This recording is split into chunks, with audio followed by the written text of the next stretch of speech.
you've been trying to lose weight, feel better in your body and get your energy back, but it never really sticks, you may be missing this one thing, and I'm going to be sharing exactly what it is.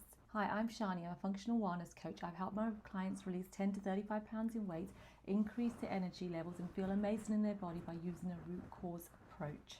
You've probably already tried changing what you're eating cleaner, cutting out foods, eating healthier foods, following certain diets. You've probably tried increasing how much you move, exercising more, working out more, and you've probably also tried thinking better, to think positively, or tried affirmations or certain things to support you to think a certain way.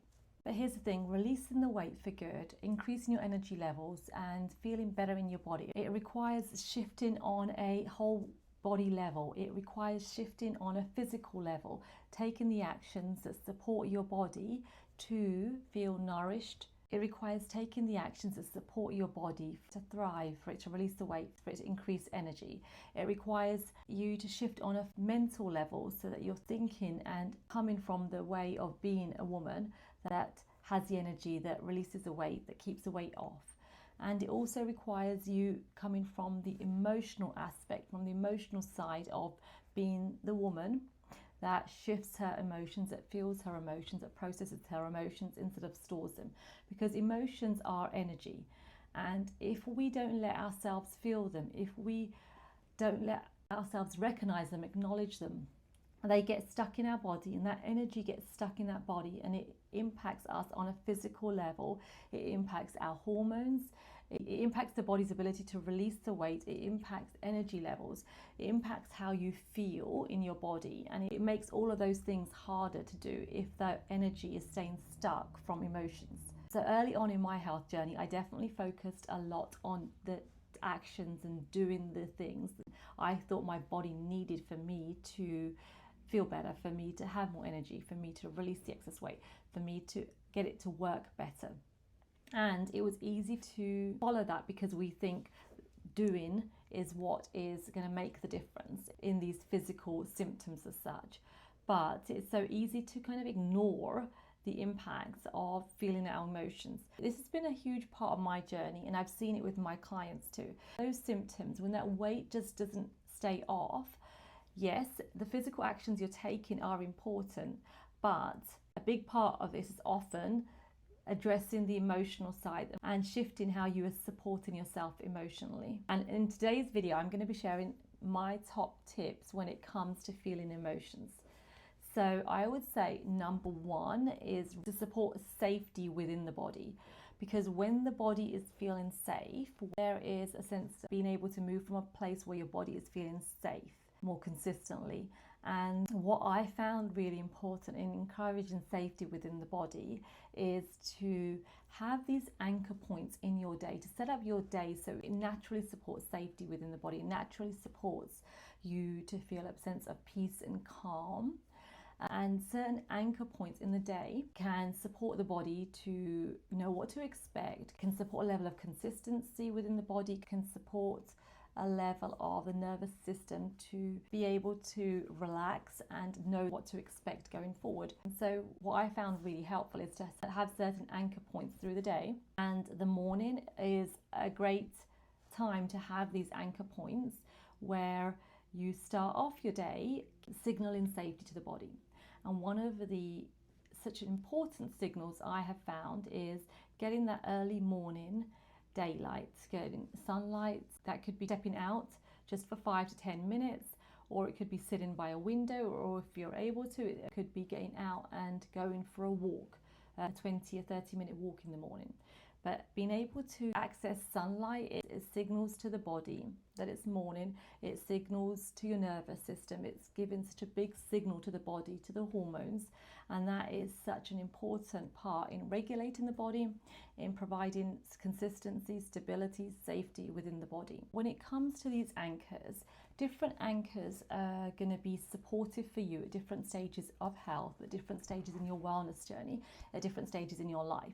And so it isn't about listening to me or to anybody else that you hear from and saying that's exactly what I should follow. It's about becoming more in tune with your own needs and seeing what your body needs, because different anchors are going to work for you differently depending on how your overall health is. I will say that I do believe that sunlight would be a great anchor for pretty much anybody at any stage of their health journey. So that one is almost like a universal one. But then different ones can be helpful in different ways for different people. Another anchor that I've seen be really helpful for a lot of the women that I work with is having a nourishing breakfast, a breakfast that supports the body, supports the cortisol rhythm, and it supports getting nourishment into the body, keeps inflammation at bay. It's colourful, it's focused on whole foods as much as possible, and has a good mix of the macronutrients such as clean carbohydrates, healthy fats and protein. Something I personally find really helpful is to add in a calming or energizing activity in the morning that gives a sense of safety within the body, that supports that sense of safety. And movement's really key because not only does it allow us to support the body on a physical level in so many ways, but it also allows us to move any emotional energy from before, and thus supports to regulate and bring a sense of calmness, peace, safety to the body. And when we are focused on encouraging safety within the body, it allows us to be better at processing and feeling emotions on a regular basis. If we are moving on our day-to-day from a place of less safety, more of a survival mode, the body wants to shut down. It doesn't want to feel those emotions because that can be felt as something else that threatens the body, and it won't want to feel those emotions. So encouraging a level of safety naturally in your day-to-day can be huge in supporting the body to naturally want to feel emotions. So my second tip for feeling emotions is to actually just recognize the emotion, to name the emotion that you're feeling, to acknowledge the emotion.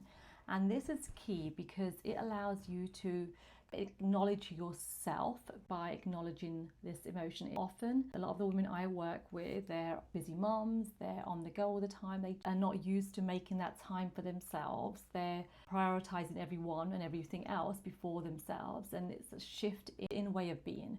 It's about shifting this pattern of bypassing yourself, and so you start to signal something deeper to your body that it's safe for you to take a moment to acknowledge, to recognize, to shift out of your autopilot mode of ignoring the emotions, and to allow yourself to take time to just recognize it.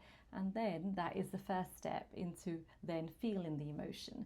So recognizing isn't just enough, it is about feeling it, but it is such an important part to signal that yes, you are allowed to feel the emotion. When it comes to also naming the emotion, it allows you to create a pause from being in the emotion, from potentially going straight into reaction mode, and to then be able to take a moment to just acknowledge and then allow yourself to be intentional with choosing to feel the emotion versus going into a reaction mode. And my third top tip when it comes to feeling emotions is to just recognize that it's okay for you to feel this emotion, that you don't have to change anything, because it can be so often easy to drop into, oh, I shouldn't feel this, oh, I just need to get on with things, or it's wrong to feel this emotion. But it's just shifting that story that you feeling your emotions is completely okay, and the emotion itself isn't the problem. It's the fact that we don't want to feel it, the resistance we have to feeling it, that it is the issue. When we drop the resistance, when we just allow ourselves, give ourselves permission to feel it, it makes a world of difference. We can feel it and it can be released very quickly. And my fourth tip would be, and this I can almost literally be talking to my old self, is that you don't have to figure it out. You don't have to figure it out. You don't have to make sense of the emotion. You don't have to involve the mind. You can just let yourself feel it. This is a feeling thing. This is a body thing where you just let yourself sit with it for 60, 90 seconds, because that's all it takes to actually feel emotion. And this is where it can be easy to scroll, to try to go for food, to get a snack, to avoid feeling it. But it really is about 60 to 90 seconds that it takes to feel the emotion. And I know when I first started focusing on this, it was like, oh wow, like some of these emotions were intense that you don't want to feel them in your body, because our automatic way is to avoid it, because there is this primitive thing within us that feels like if we feel that emotion, we are going to be unsafe, that it's going to threaten us, that we are going to be risking our survival. But we're no longer in a situation where emotions are threatening our survival, but to the body it can still feel that way. And so when we allow ourselves to feel it, it can feel in the body as a tightness, as a pressure, as a heaviness.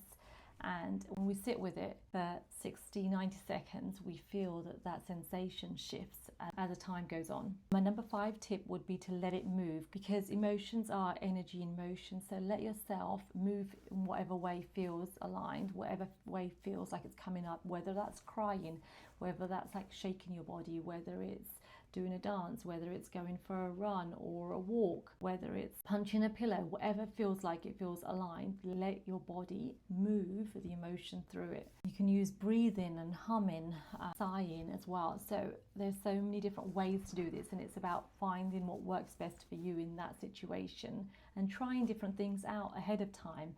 So when you're needing to use something, you can draw on it more easily. I would say personally, I've used all of them. And if I had to choose one, I would probably say walking is my favorite, because it allows me to shift in so many ways and feel really great with it. My other go-to would be breathing techniques, doing some intentional breathing. So yes, while taking physical actions, while eating in a way that supports the body, that minimizes inflammation, that supports your hormones, that supports metabolism. All of these things are really important and helpful, and shifting your focus to think in a way that supports you as well is very helpful. But if on a regular basis you are storing your emotions, you're having emotions and not getting felt, you're having these emotions get stuck in your body, it's literally like having blocks within the body, energetic blocks as such, energy that's just getting stuck in your body. This can impede your body from working at its best. It can impede your body from releasing excess weight and impact your body's own energy levels. So this is such an important part of increasing wellness within the body, of supporting your body to function better so that you can release weight more effortlessly, and more importantly, keep it off with ease, as well as feel amazing in your body. And in my school community, we will be starting our next 7-day reset next week. So if that's something you're interested in, come and join us over there in our Journey of You school community. Our reset is going to be on rest and receive, returning to safety. If you want to join, the link is in the comment, and I will see you over there. And if you found this video helpful, don't forget to like it and subscribe so you don't miss out on future videos. And if you know of anyone that would find this video helpful, do feel free to share. I will see you next time.